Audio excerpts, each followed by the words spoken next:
की बेटी के पापा इंजीनियर गे माई की बेटी के पापा इंजीनियर गे माई की गमछा बिछाए रुपया गिन लागे माँ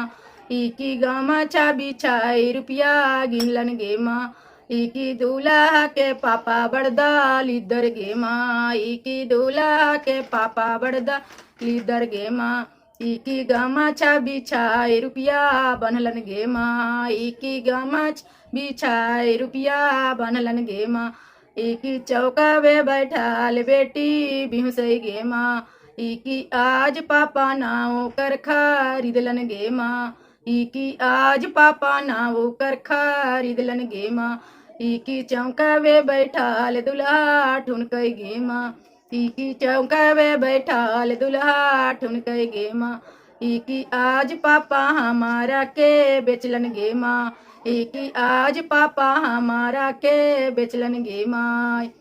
पढ़ा लिखा कर बेटक बाप बैल बना बेच दिया समझी छिया रे छिया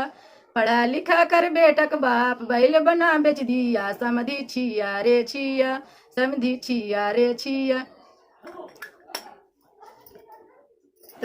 तू तो पानी पी के बेटा जला मैला भाड़ुआ तू तो पानी पी के बेटा जला मैला समझी।